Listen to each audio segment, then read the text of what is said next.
এক স্বর্ণের ব্যবসায়ী মারা যাওয়ার পর তার পরিবারে প্রচন্ড পরিমাণ অভাব দেখা দিল। স্ত্রী তার সন্তানকে নিয়ে দিন যাপন করার মতো কোনো অবস্থাই নেই। ওই স্বর্ণের ব্যবসায়ীর শেষ সম্বল ছিল একটি হীরের হার।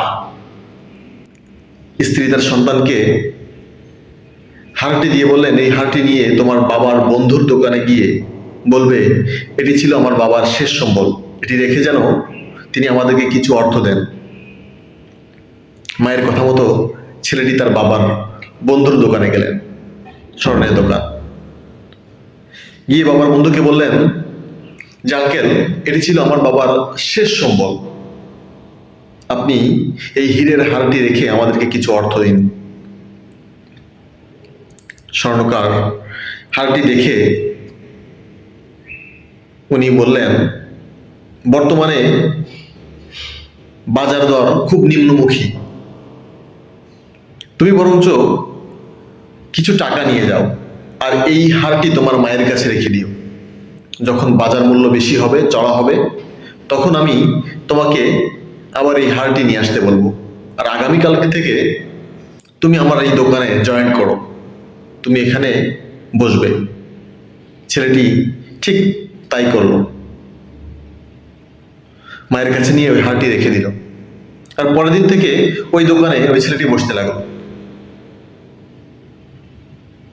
দোকানের স্বর্ণ, রূপা, হীরা এগুলো নাড়াচাড়া করতে করতে বা কাস্টমার হ্যান্ডলিং করতে করতে ও মোটামুটি একটি দক্ষ হয়ে গেল। ওর বিচক্ষণতার কারণে অল্প দিনেই ও সঠিক সোনা বা রূপা বা হিরে এগুলো চিনতে শিখে গেল। ওই মার্কেটে ওর বেশ নাম ডাক ছড়িয়ে গেল। অনেকেই ওর কাছে আসতো যে সঠিক জিনিস যাচাই বাছাই করার জন্য।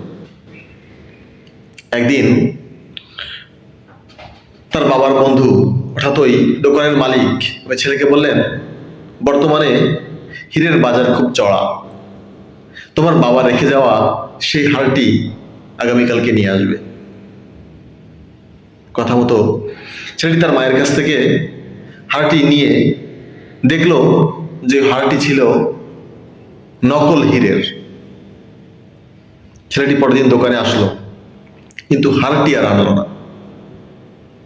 দোকানদার বললেন যে কি ব্যাপার, তোমাকে না হারটি আনতে বলেছিলাম, তুমি আনোনি? ছেলেটি বলল, আঙ্কেল, হারটি ছিল নকল।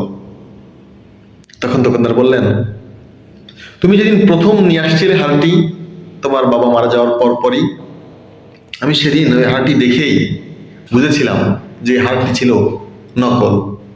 কিন্তু তখন যদি আমি তোমাদেরকে বলতাম যে এই হারটি নকল, তুমি বলতে আজকে আমার বিপদের দিন, আমার বাবা নাই, একটি শেষ সম্বল ছিল হার, দোকানে নিয়ে আসলাম সব থেকে বিশ্বস্ত বাবার বন্ধুর কাছে, সেও বলে দিল হারটি নকল। আমি তাই সেদিন তোমাকে বলিনি। কিন্তু আজ তুমি প্রকৃত হার চিনতে শিখেছ, তোমার মধ্যে জ্ঞান হয়েছে, তাই তুমি আজকে বুঝতে পারলে যে ওই হারটি নকল। আসলে মূল ব্যাপারটি হচ্ছে এখানেই, আমরা কোনো জ্ঞান ছাড়াই আমরা কোনো কিছু মূল্যায়ন করতে পারি না। ওই জিনিস সম্পর্কে, ওই বিষয় সম্পর্কে আমাদের যদি সঠিক জ্ঞান না থাকে, আমরা শুধু শুধু একটা বিচার করে বসে থাকি। এটাই হচ্ছে আমাদের চরম ব্যর্থতা, চরম ভুল। প্রকৃত জ্ঞান ছাড়া কোনো জিনিসের মূল্যায়ন করা যাবে না, কোনো জিনিসের বিচার করা যাবে না। তাই আমাদের উচিত সঠিক জ্ঞান অর্জন করে ওই বিষয়ের উপর কোনো সিদ্ধান্ত দেওয়া বা বিচার করা। ধন্যবাদ।